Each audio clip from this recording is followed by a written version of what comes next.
Hey everyone, how you doing? Mark here, and I thought we'd bring back Dragon Ball Super back to the channel. It's been a while since I've done this. I do enjoy the manga. I thought we'd pick up a few chapters before the recent one, chapter 56, where everyone comes to Earth, they start battling. And if you do enjoy this, give it a thumbs up, give it a like, a comment down, sit back, relax, and we'll get into this right away. This chapter is called Warriors of Earth Assemble. It's obviously written by Akira Toriyama and done by Toruto, and as you can see Jacko in his little spaceship twaddling towards Earth with his galactic goons or galactic patrol. Look at them all there, you know, come to help the Z fighters out. Moral's forces have come to Earth. Jacko trying to give orders, getting a bit shoved around and over, getting shoved over here for some reason. I don't know, get told what to do, yada yada yada. And yeah, look at that spread. That's a very beautiful spread on 2 pages. Kind of reminds me of the Avengers Assemble end scene in Endgame. That does. They've all got the symbols as well. They're all become galactic patrols, as you can see right there. Very good. Gohan's in his Piccolo gi, and what they're saying, Yamcha's saying, it's finally my chance to shine. It's been so long. I hope I can still fight. Look at Yamcha. I really like Yamcha in this chapter because he's very, you know, he's up for it. He's excited. He's not cowering behind anybody. You know, he's not being left out. This is really, you know, this is what Dragon Ball is meant to be, and this is what brings back those good memories to the Saiyan saga. I mean, apart from Master Roshi and Jacko, all these fought against the Saiyans back in day. Do you know what I mean? And it's nice to see him again. Let's see, Crude. Let's see what Jacko says. Crude.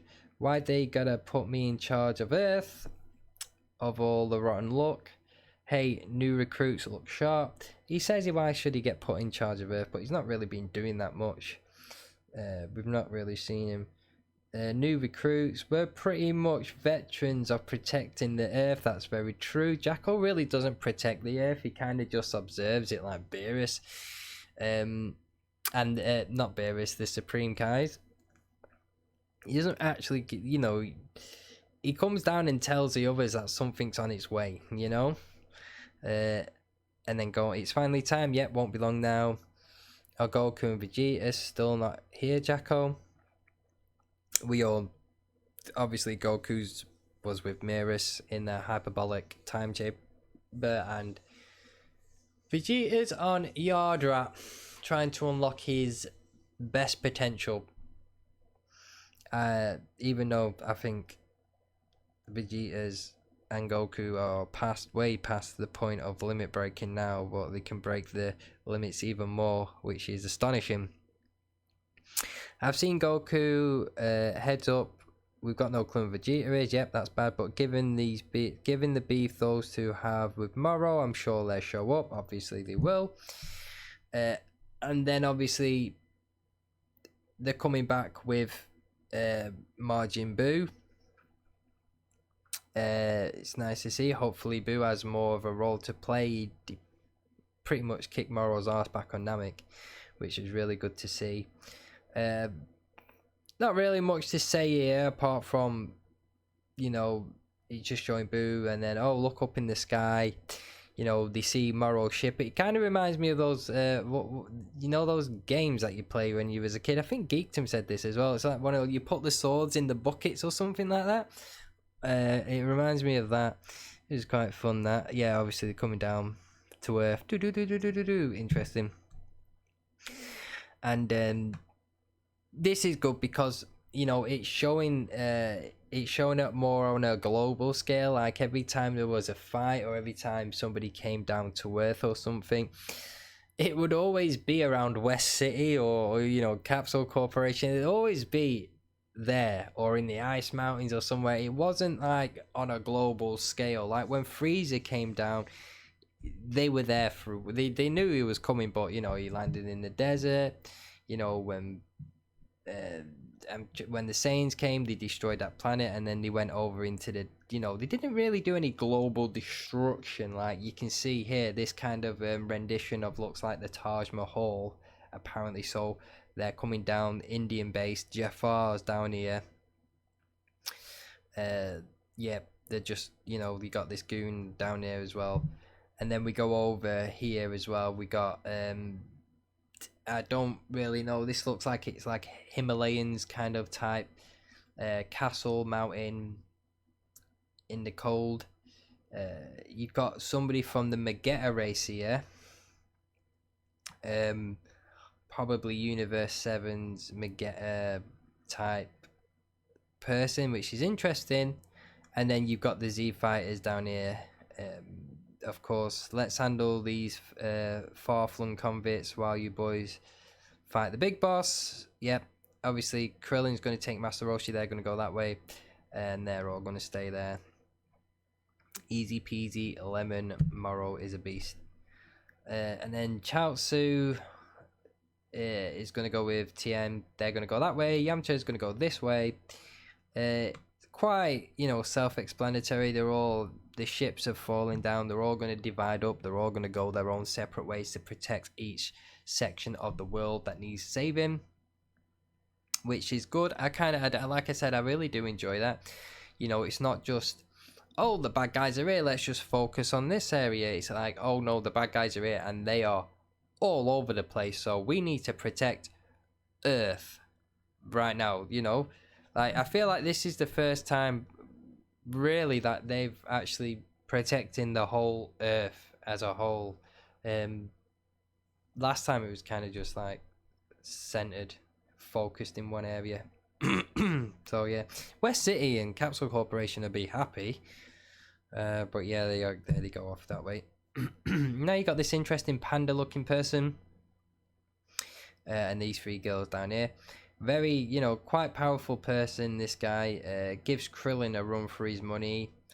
As you can see in these pages down here, you got Roshi up here, and, you got Krillin. He took a punch from Krillin, and you got these three girls down here, interesting looking girls. Obviously, when Master Roshi's around, there's always girls. He's just, Youngba, that's his name, Youngba. The girls jump off somewhere else. Roshi goes after the girls. We'll see how far his developments come between fighting ladies from the Tournament of Power. Krillin gets this sparked in the face, like full on sparkled in the face into this kind of like temple, like crying down here as well. As you can see, quite fun for old Krillin there. And back with Gohan, Piccolo. We've got 7-3. I forgot what this little person's called. They're just sensing, the Gohan sensing, the fights to start. This little guy comes down. I forgot his name. Jesus Christ. And then 7-3 gets behind Gohan and Piccolo and manages to take their powers. Interesting. I mean, I think, Jacko says he's like, oh, you let him get behind you. What the hell? Yeah, you idiots, you dropped your guard again. But, I mean, they wasn't really expecting, I don't think they was expecting somebody to, like, well, yeah, you should always be on your guard if you're getting attacked. Do you know what I mean? Or an evil. But, yeah, like I said, if you're going that fast, the way that 7-3 travels quite fast, and you're gonna drop your guard once in a while, so yeah, you can't blame him for that one. So yeah, anyway, we go up here, we got 7-3 jumping over. He's just testing out the new powers that he's got of Piccolo with the special beam cannon, and they're all gonna be like, oh no, and yeah, there's something that we've never seen before. Gohan starts spinning these hands around in like creating an energy deflection shield. I don't know what you really call that, but it's very, very smart. It's unique. We don't really see it that often. I'm trying to think of if we've ever seen something like that before, where somebody's spun energy around in a kind of like disc, like, well, yeah, obviously Destructo disc, but like as a shield, and like brought it back to the. We probably have, but I can't actually think of anybody who's done that. So that's quite good on Gohan. Still figuring out new techniques, still mastering his skills and stuff. So it's good to see there. And then we got Demon Light of Death, special being Kanunu, Makanko Sapo, whichever one you want. It's just a fight of the Destructo, the special being cannons. Obviously, I feel like Piccolo's is going to be more deadlier because it's his technique. He knows how to use it. As you can see here, we got 7-3 got hit quite bad, and Destructo discs. I keep saying Destructo discs. Makanko Sapos are really, really deadly. They're really, a force to be reckoned with. If you get hit with them, they got some extreme power behind them. And yeah, we can see off in the distance, the Makanko Sapo flying off. That's quite cool. I kind of like that. You can see it off in the distance. You turn around and you're like, oh, the Makanko Sapo. Jesus Christ. So that's good. Yeah, we got up here. We have 7-3 regenerating. And then, yeah, Gohan smiling. We're totally ready for you to copy our abilities. Very interesting. And then he flicks over to El Gohano, and then starts giving him some key barrages, which is interesting. They both dodge out the way, and I feel like Piccolo and his son are really in sync. They're really, seamless when it comes to fighting, and this is awesome. I think if we go back, Piccolo starts firing key blasts, and Gohan's jumping on him, trying to get there, and that's really cool. That's smart. Another smart tactic by Gohan, using the key blast as kind of stepping stones to get to his enemy. We saw Goku do it in the Tournament of Power, and he might have picked that up there from his father when he saw his father do it. So that's interesting. And he gets right up to him. He 7-3 can see him come. He's like, oh my god, gives him a massive hit into the water. And then obviously this little I forgot his name, little cheeky guy down here. He's like, oh no, Jesus Christ, 7-3, what the deuce. 7-3 looks pissed. He's got his little veins up here. Gohan smirking. Very interesting to see. And then we cut to Yamcha, which this is probably one of my favorite panels in the actual chapter. Is just seeing Yamcha with that cocky kind of like martial arts master. I am the one who's going to take you down. We've not seen it in a long time, and we've been waiting for something like this.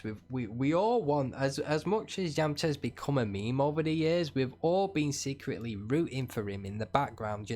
When's he going to get his turn? And it might not be the main villains, and these characters here might not even be that strong. They might just be a speck of dust, which they are, but the fact that Yamcha still gets to own these guys and hone his skills and protect people and do it in such a cocky way that he's the man. It's just it's awesome. It really is. I mean, look, he's hitting this guy up here, and he's just like, oh look, I can sense Gohan up here.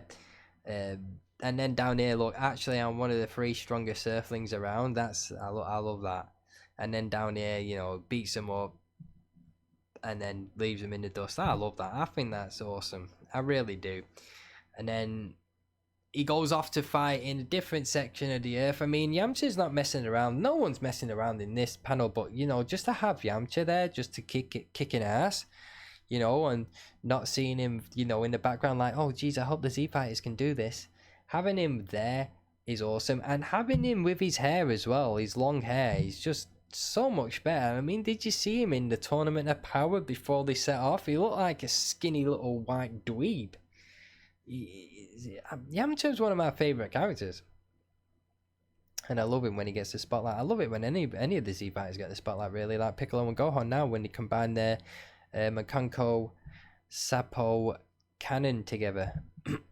And you can see it actually does form together. It wraps around real nice, and it hits 7-3 right in the everything, really, and takes him out for now, obviously.